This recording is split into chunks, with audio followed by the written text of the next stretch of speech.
Okay, so this is a personal narrative that I'm working on, where I'm trying to show myself, dealing with an event that taught me a lesson. So later on in the story, I'm going to cover how I started to learn like that I need to respect coaches and authorities. But I want to show in this opening scene how I'm getting ready for a softball game that afternoon. So I'm going to start off here at the school day, but then I want to transition into a scene where I'm actually at the softball field, because that's where the climax of the story happens. But here I want to kind of use this to show my anticipation throughout the day, how I'm really excited about this game, and how that kind of leads to some letdown later on.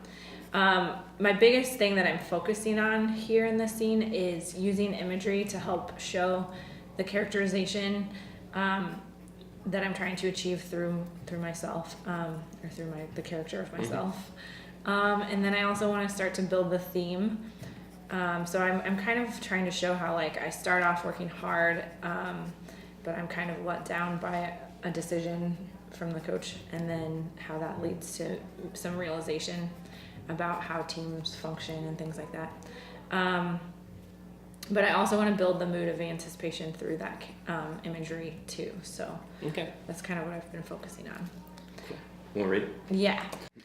It was a spring day in April. All day I'd been thinking about the game that night. At 12 years old, there wasn't much worthy of a girl's attention, but in my world, softball certainly was worthy of my attention. All winter, I'd been focusing on becoming a better pitcher, and it had paid off. I could tell I was stronger and my placement was more accurate. I was ready to go. As I sat in class, I couldn't help but think of the game that night. While Mrs. Hartung droned on about prepositions, I stared out the window thinking about softball, lost in a daydream of umpire calls and yelling fans. Ring. The sound marking the end of the day sliced through my thoughts like a knife. As the bell resonated throughout the hallway, the adrenaline slowly seeped into my veins as a smile crept across my face. I rode over to the fields with one of my teammates, Kala. She babbled on about some boy in her class while I attempted to keep myself focused. I smiled mindlessly while her voice drifted in and out of my ears. I nodded occasionally, hearing only bits and pieces of her conversation. I wasn't really interested in the boy in science class. Finally, with a halt, we arrived at the softball field. Jumping out of the Suburban and into a cloud of dust only reinforced the excitement that kept cascading over me in waves.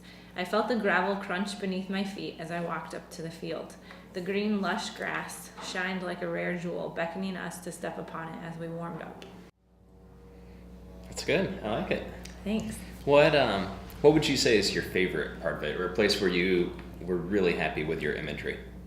I really like the description here of the bell at the school day slicing through her thoughts. I just feel like that really shows like how she's distracted. She's kind of focused on something else, especially since I'm trying to show that like softball does mean a lot. Like that kind of helps to show that she's thinking about it rather than class.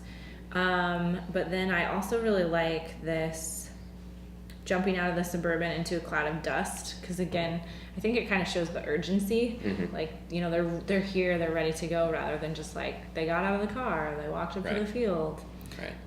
It's not quite as boring that way. Was there an area that you were maybe less happy with that you think you need to improve before you have a final draft? I'm concerned about this opening paragraph, especially after I look at how it starts to move through these other paragraphs. Like this first one just kind of feels flat. Like I noticed that I kind of have some repetition of word choice with attention. I don't know. I just feel like it doesn't open up as well as it could. I noticed that a little bit too. And when you're talking about your teacher droning on about prepositions, not that English teachers ever get boring or anything, but I wanted to see that. I wanted to hear, you know, kind of like the Ferris Bueller's Day Off teacher. Like, is there a way that you could insert that voice or that dialogue into there? And that could maybe jazz it up a little bit. You said that you're going to be using this to build the theme of your hard work, poor decisions, kind of how that interacts. What's going to happen later on? Where are you taking this? Well, so what happens is I get to the softball field and during warm-ups, my dad, who's the coach, tells me that I'm not going to be pitching, which that's why I try and establish in this first paragraph that I've been working all winter on some pitching skills, because that's part of how I'm really let down, is that I'm not pitching this game that I thought I was. And then instead of playing the other position I normally would play, he tells me that I'm playing right field. And I mean, even at 14 years old, I know the associations that we have with a right fielder. Right. So, yeah. So anyway, that kind of, the big thing that I'm trying to show through that scene is that I become angry that I'm playing there, and then I'm being stubborn, and then my dad and I get into a little bit of an argument, and then he ends up throwing me out of the game. And so, and then obviously, like, that's really disappointing to me, but in the end, it helped me to realize, like, that sometimes as a teammate and in life, you know, you just kind of have to listen to what the authority is telling you, because there might be more to it than I realized in that moment. Yeah.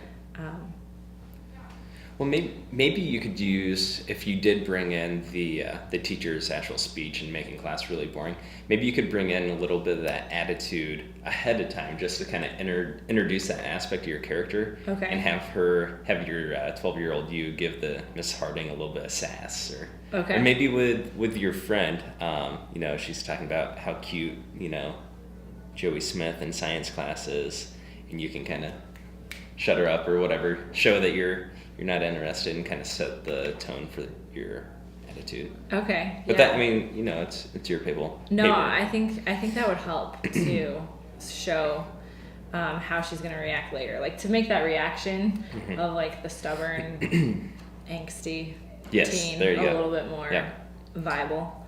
One other thing I liked, it's just a little thing, but I really like focusing on specific details sometimes. And when you're talking in class, or you talked about how you'd been working in the off season on your game. You just mentioned that you're stronger and that your placement was more accurate. Those are, like, I never played softball. I would never think of like placement and accuracy. So that, I don't know, that makes it more authentic to me, and I appreciated those details. Yeah, well, and I think that's, I mean, that sentence itself is pretty key in showing that that this wasn't like I was just upset for the heck of it. It was like I was upset because, you know, I had actually put a lot of effort into it. So it's going to make that, you know, the big thing with a theme is that the character has some sort of change or realization. So that's going to make that more authentic in the end. So I wanted to make sure to kind of start those like hints along the way. Yep. So it's good that that's coming through clearly and working out. But yeah, so I think like you said, I'll expand this first paragraph a little bit to include a little bit more interaction between myself, or, you know, the character myself, and the teacher, to kind of, like you said, help build that characterization a little bit more. I'll probably look back at some of the word choice going on through here. Yeah, the attention gets repeated a couple of times. Yeah. Do you have any other suggestions, or? Not that I can think of.